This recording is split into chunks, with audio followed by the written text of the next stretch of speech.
Alright, so we took the Phantom out again near Carver to kind of check out the river as it hit its peak level at about 26 and almost 26 and a half feet. And yeah, and it indeed is over the banks and flooding the parts that are not of the city that are not protected by the dike, which is just basically the park over there, which we'll fly over that in a little bit. But here we come towards downtown. Kind of a nice shot of downtown, and you can see the dike, which they had just improved over the last couple of years, so it's pretty secure and no issues with flooding of the city or anything. So that's nice. So you can see yours truly standing there on top of the dike, piloting the drone. We'll have a few more shots of downtown here coming up, but we'll take a pass over Riverside Park here. This is kind of right over the road as you would drive into the park. Got to make sure I clear the trees, which I'm always kind of paranoid about, so I'm always plenty high there, but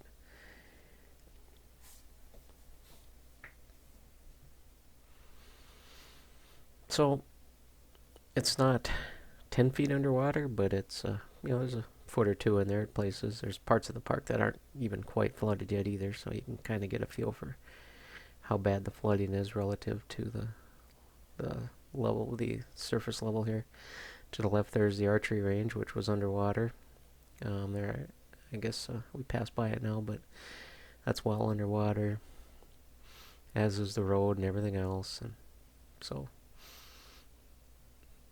that white object in the middle of the screen, I can't remember what that is. I think it's sitting on that concrete pad where they do the burnout contest. I think it's just a couple concrete barriers or something. I can't even remember what that was, but I noticed the city crews cleared out most of the other movable objects out of the park.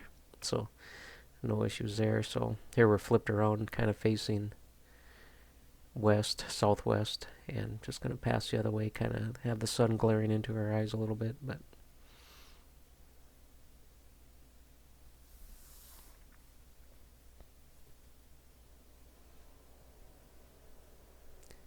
you will be able to see on the other side of the river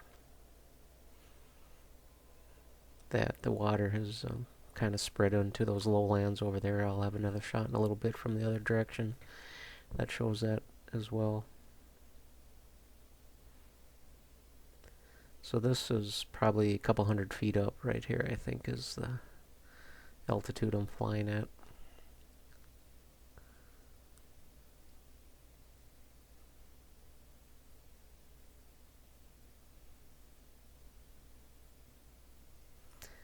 Now, another shot heading downstream, downriver, at about 25 or 30 feet off the water there, which is always kind of a cool viewpoint.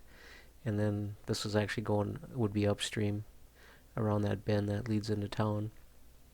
It's actually, I don't think, that interesting of a view, except it's kind of neat to see the water this close, but you can't really get a feel for the how far the water is spread over the banks from this level, so I didn't fly down here all that much.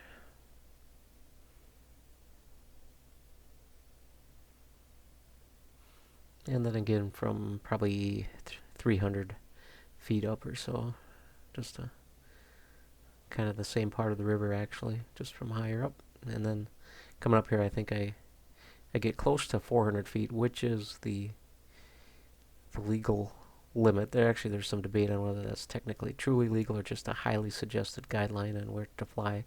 Anyway, we pretty much always keep it under 400 feet. In fact, we always keep it under 400 feet. Anyway, just get up here near that 400-foot altitude and spin around a little bit. We'll just show the rest of the flooding there. You can see how it's kind of spread over those lowlands toward Shakopee. That lake off to the right, that always is a lake, so that's nothing new, but then you just kind of get a final view. This is the last shot from altitude that I have, and you just can kind of see where the water's sitting. And then, I guess to wrap things up here, I just took a shot of downtown Carver. I think it's a kind of picturesque little town with dominated by bars and churches. Imagine that, but it's a nice town. Thanks for watching.